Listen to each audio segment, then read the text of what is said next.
दोस्तों ये है सिंप्लीफिकेशन का तीसरा लेक्चर और आज के लेक्चर में हम लोग देखने वाले हैं कुछ ऐसे चुनिंदा क्वेश्चंस जो एग्जाम में बार बार आते रहते हैं और आज की क्लास के बाद आप इस प्रकार के क्वेश्चंस को बहुत आसानी से सॉल्व कर पाएंगे। क्योंकि याद रखना सिंप्लीफिकेशन एक ऐसा चैप्टर है जिससे रिलेटेड कोई भी क्वेश्चन हो वो सारे के सारे क्वेश्चंस अगर आप पहली बार देख रहे हैं तो आपको बहुत कठिन दिखता है, बहुत कठिन लगेगा कि यार इस प्रकार का क्वेश्चन कैसे सॉल्व होगा। लेकिन जब आप उनका कॉन्सेप्ट सीख जाते हैं, जब आप उनका ट्रिक जान जाते हैं तो आपको वो क्वेश्चन बहुत इजी लगता है, आप उन क्वेश्चंस को चुटकियों में सॉल्व कर देते हैं। तो आज हम लोग कुछ कॉन्सेप्ट सीखने वाले हैं और आज के कॉन्सेप्ट आपके लिए बहुत इंपॉर्टेंट होने वाले हैं।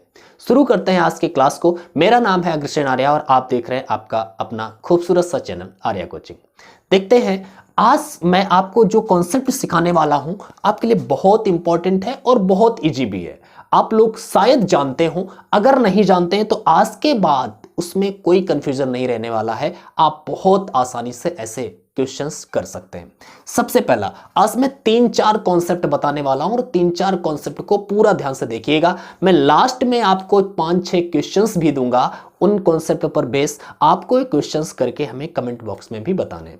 चलो सबसे पहला कॉन्सेप्ट मैं आपसे पूछता हूं। सबसे पहला कॉन्सेप्ट ध्यान से देखिए, अगर आपके पास इस प्रकार का एक क्वेश्चन है, बोल दिया गया कि x इक्वल टू, आपके सामने एक क्वेश्चन दे दिया गया x इक्वल टू 5 फिर √5 फिर √5 फिर इंटू में √5, इस प्रकार से अनंत तक अगर ये वैल्यू जा रहा है, ठीक है, ये अनंत तक जा रहा है, इनफाइनाइट तक, तो आपका पूछेगा कि भाई x का वैल्यू बताओ, मतलब इसका वैल्यू क्या होगा, आपको जवाब जानना है, आपको जवाब बताना है। अब अगर आप इस प्रश्न को पहली बार देख रहे होंगे तो आपको यह प्रश्न कठिन लगने वाला है, लेकिन अगर आपने एक बार कॉन्सेप्ट समझ लिया, जो अभी समझने वाले हैं, मैं कॉन्सेप्ट बताऊंगा, डायरेक्ट अभी ट्रिक भी बताऊंगा और पहले मैं आपको कॉन्सेप्ट बताऊंगा कि आखिर हम इसका जो जवाब देते हैं वो क्यों देते हैं। ठीक है, टेंशन नहीं लेना है। हमें इस प्रकार के क्वेश्चंस अक्सर एग्जाम में दिखाई देते हैं। कॉम्पिटिटिव एग्जाम आपका कुछ भी हो, यूपी पुलिस का हो, एसएससी हो, एसएससी जीडी हो, बैंकिंग हो, हर प्रकार के कॉम्पिटिटिव एग्जाम में इस प्रकार के प्रश्न मिलते हैं भाई। और आज की क्लास के बाद इस प्रकार के क्वेश्चन आप छोड़ के नहीं आएंगे। मैंने बताया आपको 3-4 कॉन्सेप्ट मैं बताने वाला हूं, इसी प्रकार के अलग अलग क्वेश्चन हम लोग देखेंगे। ठीक है, बहुत सारे बच्चे कभी कभी गलती कर देते हैं और कॉन्सेप्ट का इस्तेमाल गलत तरीके से करते हैं, तो ध्यान से इस क्लास को देखिएगा। मैंने क्या बताया, आपके पास ये जो एक क्वेश्चन दिया गया है, इसमें दिया है √5 इंटू √5 इंटू √5 इंटू √5 और इनफाइनाइट टाइम से। ये याद रखना, ये इनफाइनाइट टाइम तक दिया गया है, मतलब ये डॉट डॉट डॉट, अगर इनफाइनाइट नहीं भी लिखा है, यहां पर डॉट डॉट डॉट लगा है, इसका मतलब इनफाइनाइट ही होगा। बात क्लियर है? अब अगर इस प्रकार का क्वेश्चन है तो इस प्रकार के क्वेश्चन को सॉल्व कैसे करते हैं भाई? ऑप्शन में तो कुछ भी दिया होगा। मान लिया ऑप्शन में आपको दे देगा कि भाई ऑप्शन ए, मैंने मान लिया, मैं ऑप्शन भी देता हूं, ऑप्शन ए दे दिया 5, ऑप्शन बी आपको दे देगा मान लिया √5, ठीक है, ऑप्शन सी आपको दे देगा 5 √5 और ऑप्शन डी मान लिया आपको दे देगा नन ऑफ दिस। अब आप क्या करेंगे? इसमें से बहुत सारे बच्चे √5 देख करके ये लगा के आ जाते हैं, बहुत सारे बच्चों को कंफ्यूजन हो जाता है, ये भी लगा देते हैं, और बहुत सारे बच्चों को कंफ्यूजन होता है तो ये भी लगा देते हैं। भैया कंफ्यूजन में आपने कौन सा लगाया आपको पता नहीं है। आज के बाद आप ये कंफ्यूजन अपने दिमाग से गायब करने वाले। ध्यान से देखिए, मैं पहले आपको कॉन्सेप्ट बताऊंगा, बाद में आपको इसको मैं ट्रिक बता दूंगा। ठीक है, ध्यान से देखिए, जब भी आपको इस प्रकार का क्वेश्चन दिखता है तो अगर मैं कॉन्सेप्ट से बताऊं, भाई ट्रिक मैं आपको अभी बाद में बताने वाला हूं, लेकिन सबसे पहले मैं आपको कॉन्सेप्ट बता रहा हूं। क्या करना है, आपको दोनों पक्षों का वर्ग कर देना है। क्या करना है? वर्ग, स्क्वायर ऑफ बोथ साइड्स। भैया स्क्वायर करोगे तो x का स्क्वायर क्या होने वाला है जरा बता दो। x का स्क्वायर क्या होने वाला है? x²। ओके, इक्वल टू, जब आप इस साइड का स्क्वायर करोगे तो इसका एक रूट गायब हो जाएगा, मतलब एक रूट तो खत्म हो जाएगा। स्क्वायर करने से रूट खत्म होता है और भाई एक बार स्क्वायर करने से एक रूट ये वाला चला जाएगा, जो मैं रेड पेन से मैंने कर दिया है स्क्वायर, ये वाला जो रूट है वो गायब हो जाएगा। बचेगा क्या आपके पास? 5। इसके अलावा ये वाले सारे रूट लगे रहेंगे, √5 आगे फिर √5 ऐसे ही इनफाइनाइट टाइम्स। अगर आप ध्यान से ऑब्जर्व करेंगे तो भाई ये भी इनफाइनाइट टाइम्स तक था, ये भी इनफाइनाइट टाइम्स तक है। तो इसका मतलब है अगर आप देखेंगे कि यहां से लेकर के ये आगे वाला वैल्यू ये सेम ही तो है। अरे 5 बार लिखो या 4 बार लिखो, इनफाइनाइट का मतलब तो हजार लाखों बार है ना। आप यहां पर जरूरी नहीं है आप यहीं पर 3 ही बार लिखो, यहां पर आप 100 बार लिखिए, क्या मतलब है उससे, ठीक है ना। तो ये वाला जो वैल्यू है वो क्या है आपका, वो वाला x ही तो है, ये वाला वैल्यू x है आपका। अगर ये वैल्यू x है तो ध्यान से देखिएगा मैं क्या लिख सकता हूं, एक्स स्क्वायर इंटू 5 और इंटू में इस वैल्यू को मैं दोबारा x कह दूंगा, तो ये हो गया x। भाई x से x कैंसिल आउट हो जाएगा, एक x बचेगा और x इक्वल टू आपके पास जवाब आएगा 5। ओके, तो आपका आंसर नंबर ए, जो ऑप्शन नंबर ए है वो आपका राइट आंसर है। अब आप ऐसे सवाल को सीधे डायरेक्टली याद रख सकते हैं। भाई डायरेक्टली याद रखने के लिए क्या करना है, भाई जिसका रूट के अंदर रूट डॉट डॉट डॉट अनंत तक दिया है तो जो भी रूट के भीतर है वही आपको जवाब दे देना है। कहने का मतलब यह है कि अगर मैं यहां पे कह दूं कि p इक्वल टू, एक क्वेश्चन मैंने दे दिया, p equal to a root A और dot dot dot infinite times तक है, तो आप p का वैल्यू बताएं, तो p का वैल्यू आपको कुछ ज्यादा कुछ नहीं करना है, बस आपको जवाब दे देना है a होगा। p का मान क्या होगा, a होगा, क्योंकि a रूट के अंदर है। अब ये गलती मत करना कि रूट a दे देना, रूट के भीतर जो है वो उसका आंसर होता है, ना कि साथ में रूट। ओके, जैसे रूट 5 इनफाइनाइट टाइम्स तक था तो इसका जवाब केवल 5 होगा, इसका जवाब केवल 5 होगा, ना कि रूट 5। ओके, तो ये अपने दिमाग में बिठा लीजिए। अब बच्चे गलती कहां पर करते हैं, मैंने आपको देखो पूरा कॉन्सेप्ट बताया कि आखिर 5 आंसर आता कैसे है, और मैंने सीधे आपको बताया कि आप ऐसे क्वेश्चंस का तो आंसर अपने पास में तुरंत दिमाग में बता सकते हैं विद इन 1 सेकेंड। बस क्वेश्चन देखा यार जवाब बता दिया, इसमें समय लगना है क्या, बस जो भी रूट के अंदर लिखा है वही तो जवाब है, ठीक है। अब गलती कहां पर आप लोग करते हो वो सीखना है। अब आपकी गलती, मैं जहां पर आपकी कमजोर नस है ना वही मैं दबाऊंगा, भाई कमजोर नस ही मैं दबाऊंगा, और कमजोर नस दबा दबा के आपको इतना मजबूत कर दूंगा कि आप गलती तो नहीं करके आएंगे एग्जाम में, ठीक है, क्योंकि गलतियों से भैया सिलेक्शन रुकता है। पहली बात ध्यान से देखिए, यहां पर ध्यान से देखिए, मैं एक दोबारा आपको क्वेश्चन दे रहा हूं, एक क्वेश्चन दे रहा हूं 3 रूट 3, ठीक है, और ऐसे ही डॉट डॉट डॉट है, ठीक है। एक ये क्वेश्चन है आपके पास, एक दूसरा क्वेश्चन मैं यहीं पर दे रहा हूं, ध्यान से देखना, एक दूसरा क्वेश्चन दे रहा हूं रूट 3, ठीक है। आपको मैंने ये 2 क्वेश्चंस दिए। अब यहां पर बच्चे गड़बड़ी कर देते हैं, कभी कभी मैंने आपको ये कॉन्सेप्ट बता दिया कि भाई जब भी इनफाइनाइट टाइम्स तक होगा तो उसका आंसर क्या होगा, तो मैंने अभी आपको बताया है कि ऐसे क्वेश्चंस का जो आंसर होगा, भाई ऐसे क्वेश्चंस का आंसर होगा जो भी रूट के अंदर लिखा है बस वही इसका जवाब है, और यही आपका आंसर है 3, नो प्रॉब्लम। बट दिक्कत यहां पर है, बहुत सारे बच्चे जब ये देखते हैं तो भाई यहां पर भी जवाब देकर के आ जाते हैं 3 होगा, लेकिन इस प्रश्न का उत्तर 3 नहीं होगा। इस प्रश्न में और इस प्रश्न में अंतर है। अंतर क्या है, ये भाई रूट थ्री के अंदर इनफाइनाइट टाइम्स तक लिखा है, लेकिन ये इनफाइनाइट टाइम्स तक नहीं है, यहां पर आगे डॉट डॉट डॉट नहीं लगा है, डॉट डॉट डॉट इनफाइनाइट भी नहीं लगा है। इसका मतलब है इसमें आप एक भी पद आगे नहीं बढ़ा सकते। इसमें आप जैसे 3 बार अगर रूट 3 लिखा है, इसको आप चौथी बार थोड़ी लिख सकते हो। इसमें तो इनफाइनाइट टाइम्स है, आप जितनी बार लिखना चाहो उतनी बार लिख करके दिखा सकते हो। इनफाइनाइट टाइम्स मतलब है करोड़ों बार है, ठीक है। लेकिन यहां पर इसमें निश्चित है कि भाई 3 बार ही लिखा है, 4 बार लिखेगा तो उत्तर और कुछ आएगा, 5 बार लिखेगा तो उत्तर और कुछ आएगा। अच्छा, इसमें क्या होगा, इसमें आप 10 बार लिख लो, आगे डॉट डॉट लग गया तो इसका मतलब है कि उत्तर उसका 3 ही रहेगा।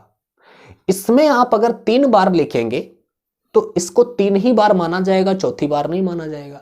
5 बार लिखेंगे तो 5 ही बार माना जाएगा, 6 बार नहीं माना जाएगा, ठीक है। तो ऐसे प्रश्नों का आंसर कैसे देना है अब मैं आपको यह बता रहा हूं। यहां पे गलती नहीं करनी है, इन सवाल और इस सवाल में अंतर आप समझ गए होंगे कि आखिर इन दोनों में सवालों में अंतर क्या है। अब यहां पर इसका जवाब क्या होना है जरा ये समझ लो। इसका जवाब जब भी आपको देना है तो सबसे पहले जो रूट के भीतर लिखा है वो लिखिए आप 3, और इसकी पावर में, इसकी घात में कुछ लिखना है।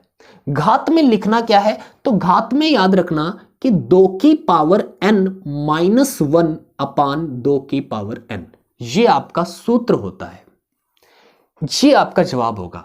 अब भाई ये जवाब, इसको अप्लाई कैसे करना है, n का मतलब यहां पर क्या है, बस ये सीख लो। क्या n का मतलब क्या है, n का मतलब है कि जितनी बार 3 लिखा हुआ है वो होगा n। 1 2 3, 3 बार लिखा गया है तो n का मान 3 हुआ। अगर ये 4 बार लिखा होता तो n का मान 4 होता।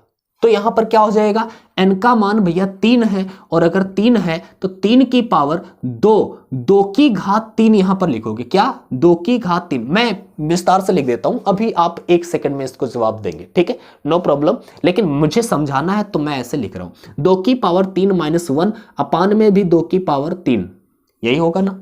तो ये बन जाएगा 3 की पावर में 2 की पावर 3 का मतलब होता है 8, 2 दूना 4 दूना 8, 8 से माइनस 1 करना है मतलब 7, तो ऊपर है 7 और नीचे 2 की पावर 3 का मतलब 8, मतलब 3 की पावर 7/8 इसका आंसर होगा। ओके, होगा। एक मैं सवाल दोबारा इसी प्रकार का ले रहा हूं, ध्यान से देखना, मैं आपका इस कॉन्सेप्ट को क्लियर करने वाला हूं 2-3 सवाल लेकर के, आप सीख जाएंगे, डरने की कोई बात नहीं है। मैंने एक सवाल ले लिया, चलो मैंने एक सवाल ले लिया है, मान लिया यहां पे मैंने आपके लिए एक सवाल लिया कि एक क्वेश्चन है, ठीक है, क्वेश्चन है 7 रूट 7 रूट 7 रूट 7, ठीक है, और आपसे पूछा गया है भाई इसका मान बताओ। अगर यहां पर डॉट डॉट डॉट लगा देता तो इसका जवाब आप जानते हैं 7 हो जाता, कुछ नहीं था। लेकिन जब यहां पर डॉट डॉट डॉट नहीं लगाए तो इसका मतलब है 7 केवल 4 बार है, और जब केवल 4 बार है तो आपको करना क्या है, उत्तर आपको इसका क्या देना है, ध्यान से देखना, उत्तर क्या देना है, आपको 7 लिखना है। 7 की घात में क्या लिखना है, 2 की घात, 2 की घात हमेशा 2 की घात बनानी है। 2 की घात कितनी, 1 2 3 4, तो 2 की घात 4 कितनी होती है जरा बताओ, 2 की घात 4 होती है 2 दूना 4 दूनी 8 दूनी 16। अरे ये याद कर लो यार, 2 की पावर 4 का मतलब है 16, 2 की पावर 5 का मतलब है 32, 2 की पावर 6 का मतलब है 64, इतना तो पता ही होगा तुम लोगों को, ठीक है। तो 2 की घात 4 का मतलब क्या हुआ, 2 की घात 4 का मतलब हो गया भैया 16, और 16 से 1 घटा देना है। ऊपर घात में क्या रखना है, बस यही तो सीखना है। यहां बेस में तो वही वैल्यू रहेगी जो यहां है, जैसे यहां पर 3 था तो यहां पर बेस में 3 रहेगा, यहां पर 7 है तो बेस में 7 रहेगा, लेकिन घात में ये वाला वैल्यू रहेगा, कौन सा, 2 की घात n माइनस 1 अपान में 2 की घात n। ओके, मतलब कहने का ये 7, 2 की घात n, n का मतलब मैंने बताया 1 2 3 4, 4 बार है तो n का मतलब 4 हो गया, तो 2 की घात 4 का मतलब 16, 16 से 1 घटा देना, 16 से 1 घटा देना कितना, 15, तो 15 ऊपर और नीचे पूरा 16, 2 की घात n मतलब पूरा 16, तो 7 की पावर 15/16, ये इसका हो जाएगा जवाब।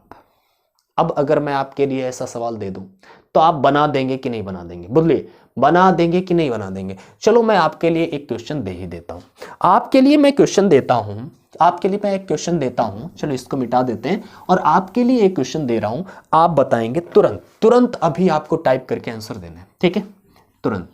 क्वेश्चन मैंने दे दिया, रूट 5 रूट 5 रूट 5, और चलो अब आपको इसी का जवाब देना है, इसी का जवाब देना है, इसका जवाब देना है, तो आप क्या लिखेंगे, क्या लिखेंगे बताओ, चलो टाइप करके जवाब दे दो, ठीक है, ध्यान से देखो, आप क्या लिखेंगे इसका, 5 की पावर, ये बेस में तो 5 रहने वाला है, घात में कितनी है 1 2 3, तो 2 की घात 3 कर दो 8, 2 की घात 3 क्या होती है 8, 8 से 1 घटा दो, 8 से 1 घटा दो 7, और नीचे पूरा 8, 2 की घात 3 8, ओके, तो ये आपका इसका आंसर हो जाएगा। मेरे ख्याल से आपको ये पता चल गया होगा, अब आप सीख गए होंगे, अब आप इसमें गलती नहीं करेंगे। याद रखना, इस सवाल में और इस प्रकार के सवाल में अंतर होता है, अगर डॉट डॉट डॉट दिया हो तो उत्तर तो फिर आपके सामने, आपको बिल्कुल समय नहीं लगाना है, लेकिन अगर डॉट डॉट डॉट नहीं दिया है फिर भी आपको ज्यादा समय नहीं लगना है, मैंने आपको सिखा दिया है, कॉन्सेप्ट सिखा दिया है, आप सीख चुके हैं। और अगर सीख चुके हैं भाई, अगर आप सीख रहे हैं तो लाइक कर देना, वीडियो को लाइक कर देना, अपने उन दोस्तों के साथ भी शेयर कर देना जो पढ़ना चाहते हैं, ठीक है। यहां पर धीरे धीरे सिंप्लीफिकेशन का हर एक टॉपिक मैं आपको टच करने वाला हूं, हर एक कॉन्सेप्ट को आप सिंप्लीफिकेशन के बहुत आसानी से सीखेंगे। पीछे वाली जो अगर क्लासेस आपने नहीं देखी हैं तो भैया डिस्क्रिप्शन में जाओ, लिंक दिया है पिछली वाली क्लासेस का, आप उस पर जाकर के पिछली क्लासेस भी देख सकते हैं। और हाँ, याद रखना पूरे के पूरे जो कंपटीशन की मैथ होती है यहाँ पर धीरे धीरे इसी प्रकार से आपको बहुत सरलता से पढ़ाया जाएगा। टेंशन नहीं लेना है, प्यार से पढ़ाई करनी है, सिलेक्शन आपका जरूर होगा। ठीक है, चलो आगे बढ़ते हैं और आगे बढ़ते हैं आपके पास एक अगला एक नया कॉन्सेप्ट आपके सामने मैं लाने वाला हूं। ठीक है, देखते हैं कि अगला कॉन्सेप्ट आपका क्या है। मैंने दो कॉन्सेप्ट आपको बताए, मुझे यकीन है कि आपको समझ में आया होगा। इसके बाद में एक अगला कॉन्सेप्ट मैं आपको देता हूं जो आपके लिए बहुत जरूरी है, ध्यान से देखना। अगर आपके पास कुछ इस प्रकार का सवाल है, एग्जाम में बहुत बार आता है और कैसे इसको टैकल करते हैं ये मैं आपको समझाता हूं। जैसे एक क्वेश्चन आएगा, मान लिया दिया है 12 प्लस 12 प्लस 12 और ऐसे डॉट डॉट डॉट डॉट करके इनफाइनाइट सीरीज दी होती है। ये भी इनफाइनाइट सीरीज है, ठीक है, तो ये भी इनफाइनाइट टाइम्स तक है, लेकिन इसका आंसर आप 12 नहीं देंगे। इसका आंसर आप 12 नहीं देंगे, क्योंकि 12 तो तब आंसर देंगे ना, 12 तो तब आंसर देंगे जब ये इनटू में होगा, यहां पे गुणा होगा। ठीक है, 12 रूट 12 ऐसे, इसका जवाब तो 12 होगा, लेकिन इसका जवाब 12 नहीं होगा क्योंकि अब ये है प्लस में। प्लस में हो सकता है, माइनस में हो सकता है। अब ऐसे क्वेश्चंस कैसे करते हैं ये देखना है। ठीक है, देखते हैं। तो ये याद रखना कि उस वाले डॉट डॉट डॉट वाला सवाल एक वो भी था इनफाइनाइट सीरीज, लेकिन उसमें मल्टीप्लाई होता था, डॉट डॉट मतलब इनटू में होते थे। अब यहां पर प्लस में है, प्लस में है तो अलग कॉन्सेप्ट है। ठीक है, ध्यान से देखिए, यहां पर आपको क्या करना है, जो भी रूट के अंदर वैल्यू है उसको उसके गुणनखंड करने हैं, और ऐसे गुणनखंड करने, ऐसे गुणनखंड करने, ऐसी दो संख्याएं गुणा करने पर वो बन जानी चाहिए जिनके दोनों संख्याओं के बीच का अंतर 1 होना चाहिए। और याद रखना ऐसा ही कोई ना कोई नंबर आपको दिया जाएगा जिनका दो संख्याओं का गुणा करने पर 1 हो रहा होगा। मैं आपको समझाता हूं, आपको अगर नहीं समझ में आ रहा है मैं समझाता हूं। जैसे मेरे पास है 12, तो 12 को हम कैसे कैसे कर सकते हैं, तो 12 होता है 3 × 4। क्या होता है, 3 × 4। अच्छा, 12 और तरीके से कैसे होता है, तो ध्यान से देखना, 12 तो और भी तरीकों से होता है। अगर 12 को अब लिखे तो 6 × 3, 6 × 2 भी 12 होता है, लेकिन 6 × 2 के बीच का अंतर भैया 4 है। ये वाला हमें नहीं चाहिए। हमें कौन वाला 12 चाहिए, हमें कौन वाला 12 चाहिए, तो हमें 12 चाहिए 3 × 4 वाला, क्योंकि 3 और 4 के बीच का डिफरेंस कितना है, 1 है। और जब डिफरेंस 1 होगा तो बस आप समझ लो उत्तर पा चुके हो। अगर आपने 12 को ऐसे दो संख्याओं में तोड़ लिया है, ऐसी दो संख्याओं में तोड़ दिया है जिनके बीच का डिफरेंस 1 है, तो याद रखना अगर सब जगह पर प्लस लगा है तो बड़ा वाला उत्तर होगा, और अगर सब जगह माइनस लगा है तो छोटा वाला उत्तर होगा। अब बताइए इस सवाल में क्या है, प्लस लगा है या माइनस लगा है, तो भाई इसमें लगा है प्लस, तो इसका आंसर आप बता दो भाई, बता दो ना, इसका आंसर क्या होगा, तो इसका आंसर होगा 4। बताइए कितना समय लगने वाला है, 3 से 4 सेकंड, इससे ज्यादा तो नहीं लगेगा। मैं आपको दोबारा एक क्वेश्चन देता हूं, मैं आपके लिए दूसरा क्वेश्चन देता हूं। मैंने आपको क्वेश्चन दे दिया √30 माइनस √30 माइनस √30, ठीक है, और ऐसे ही डॉट डॉट डॉट इनफाइनाइट तक है। ओके, अब आपसे पूछा जा रहा भाई इसका जवाब दीजिए, तो आपको क्या करना है, आपको तो 30 के फैक्टर करने, और 30 के फैक्टर ऐसे करने हैं कि उन दोनों संख्याओं के बीच का डिफरेंस 1 होना चाहिए, और ऐसी संख्या दी जाएगी आपको। यकीन मानिए आपको ऐसी संख्या नहीं पूछेगा जिनके बीच का डिफरेंस 1 ना आ रहा होगा, आपको ढूंढने की जरूरत है। भैया 30 आते ही दिमाग में आपके आएगा 10 × 3 30 होता है, लेकिन 10 और 3 के बीच का अंतर यार कहां होता है, आप ध्यान से देखो। अगर मैं 30 को कह दूं कि भैया 30 आया, तो 30 के आप फैक्टर क्या करोगे, 30 के फैक्टर आप कर सकते हैं, आपके दिमाग में हो सकता है आ जाए कि 30 का फैक्टर 1 होगा 10 और गुणे 3, 10 × 3 30 होता है। लेकिन यार ये भी तो देखो, इनके बीच का डिफरेंस 1 कहां है, हमें इनके बीच का डिफरेंस 1 चाहिए। ऐसी संख्याओं में तोड़ो 30 को, तो 30 की ऐसी दो संख्याएं कौन सी होंगी जिनको तोड़ने पर जिनमें लिखोगे तो उनके बीच का डिफरेंस 1 आ रहा होगा। तो भैया आपको पता है कि 30 को आप लिख सकते हो 5 गुणा 6। क्या लिखोगे? 5 गुणा 6, 5 6 का 30। अब इनका अगर आप ध्यान से देखोगे तो ये अब आपका आंसर आ चुका है, समझ लो भैया, तोड़ दिया आपने, कमाल हो गया। इनके बीच का डिफरेंस भी 1 है, ठीक है। अब आपका जवाब कौन सा होगा? तो मैंने आपको बताया कि अगर आपने इन दोनों संख्याओं को तोड़ दिया है तो समझ लो आप आंसर पर आ चुके हो। अगर माइनस होगा तो छोटा वाला उत्तर होगा उस गुणनखंड का, और अगर प्लस होगा तो बड़ा वाला उत्तर। तो इसका उत्तर क्या होगा भाई? माइनस माइनस माइनस है हर जगह पर, तो इसका उत्तर होगा 5। छोटा कौन है? 5 और 6 में 5, तो उत्तर 5। अगर यहीं पर मैं कह दूं प्लस प्लस प्लस है तो आपको आंसर लिखना होगा क्या? तब आपको आंसर लिखना होगा 6। समझ पा रहे ना? समझ गए कि नहीं? ये कॉन्सेप्ट आप समझ गए कि नहीं? बता दो भाई, बता दो। इतना इजी कॉन्सेप्ट है और आपके एग्जाम में अक्सर इस प्रकार के क्वेश्चंस आते हैं, ठीक है। अगर आप पहली बार देख रहे होंगे ये क्वेश्चन, यार ये सवाल कैसे लगेगा, लेकिन जब आप कॉन्सेप्ट समझ गए, ट्रिक जान गए, अब बताओ इस सवाल में क्या दम है? कुछ भी नहीं ना। चलो अब मैं आपको क्या करने वाला हूं, अब मैं आपके लिए कुछ क्वेश्चंस देने वाला हूं और उन क्वेश्चंस को आप सॉल्व करके कमेंट बॉक्स में बताएंगे। एक बात याद रखना, अभी मैं क्वेश्चंस दूंगा, आप स्क्रीनशॉट लीजिए उन क्वेश्चंस को या फिर वीडियो को पॉज कर दीजिए, वहीं पर आप क्वेश्चन सॉल्व करिए। सॉल्व करने में आपको समय नहीं लगने वाला है, 5 से 10 सेकंड लगेगा, ठीक है।